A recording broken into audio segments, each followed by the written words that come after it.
Entre 1200 et 1500 mètres d'altitude, sur les hautes terres centrales, entre sources, collines et vallées, entre rizières, pâturages et plantations des arbres, où les déplacements se font à la vitesse des charrettes, où les populations locales vivent au rythme de la nature, nous sommes au Madagascar, 4e plus grande île du monde. Malgré la beauté et les richesses de ce pays, plus de 40% de la population n'y a pas accès à l'eau potable. Pourtant, un autre avenir est possible.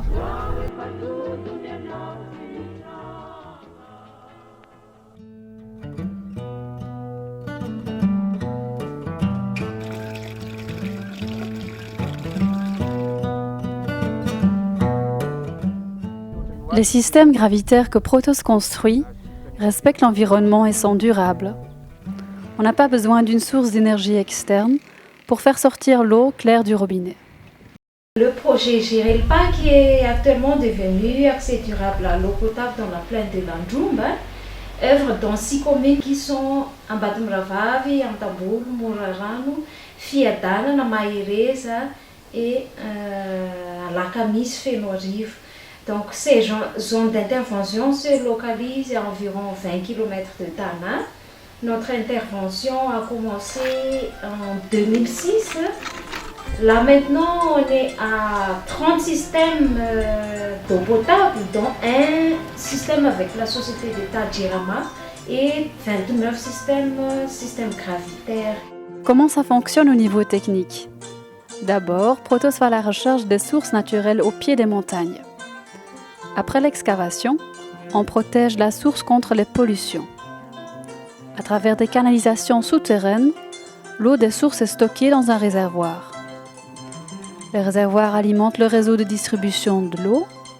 L'eau se dirige vers les bornes fontaines publiques qui se trouvent à proximité des maisons. Puisque les réservoirs d'eau se situent en hauteur, il y a toujours assez de pression au niveau des robinets. Comme nombre de population, actuellement on est autour de 24 000 habitants comme bénéficiaires de ce projet pour l'organisation des apports, pour la réalisation des travaux. Le projet assure tout ce qui est financement, suivi, exécution avec FICRIFAMA. La commune est donc le maître d'ouvrage et les bénéficiaires ont aussi leur participation.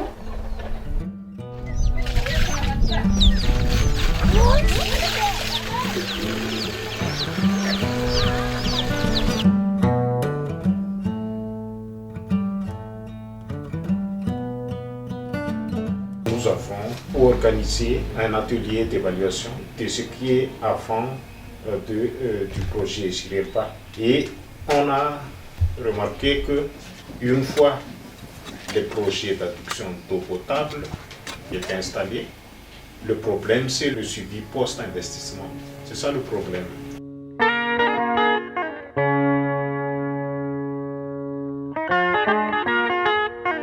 Face au constat de dégradation des systèmes gravitaires sous gestion communautaire, on est arrivé à la conclusion que la commune doit réellement jouer son rôle de maître d'ouvrage et suivre ces systèmes.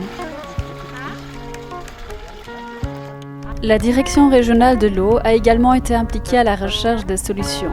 On lui demande ce qui est le plus urgent pour une meilleure gestion. Que la commune dispose des techniciens pour suivre le système, veiller au bon fonctionnement des systèmes. La commune est consciente que c'est son responsabilité de faire le suivi de l'eau potable.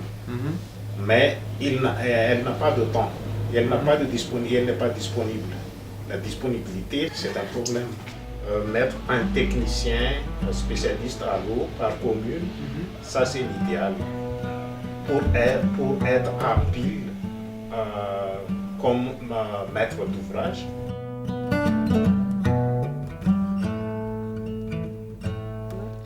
La commune a donc besoin d'un technicien professionnel qui peut appuyer les techniciens locaux et suivre les systèmes dans la phase post-projet. Mais elle n'a pas les moyens pour le payer.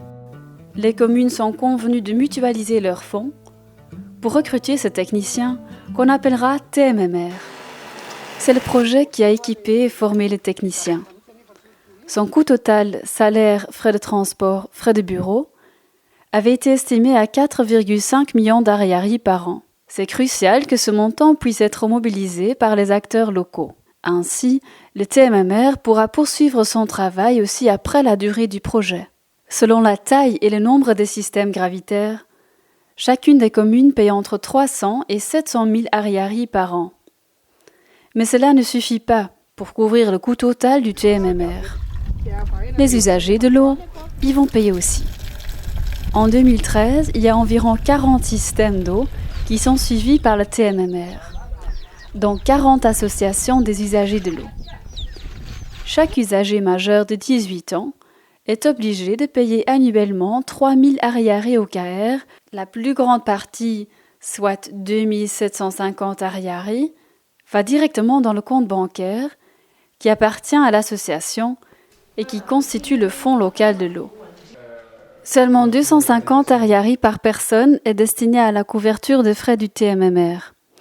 Puisqu'en 2013, il y avait environ 7 500 cotisants, cela génère toutefois environ 1,5 million d'ariary. Plusieurs peu font beaucoup. Et 3 plus 1,5 font 4,5.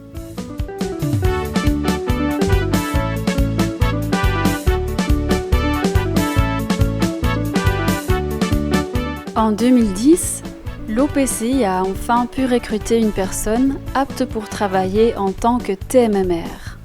Ny anarako Andry Miaranjaka Rakotondrazakandrizo, technicien matiana momba ny rano zany na hoe TMMR ny filaza azy. Miandraikitra mitantsoroka ny KR ny kombitiny rano rehetra zany izay tanàna 700 izy amin'izao fotoana izao anaty commune 9 ny OPCI le Makandromba. En effet, le travail du TMMR est évalué par les 6 communes, comme nous raconte le maire de la commune, Anton Bolo. Ny TMMR moa zany dia misy fivoriana intelo isan-taona iarahany amin'ireo ben'ny tanàna, misy ben'ny tanàna enina zay. Chaque année, je fais la suivi routinière de ce système avec les techniciens locaux du village. Mais le TMMR descend donc souvent au terrain. Il donne l'appui conseil au comité de l'eau, les KR.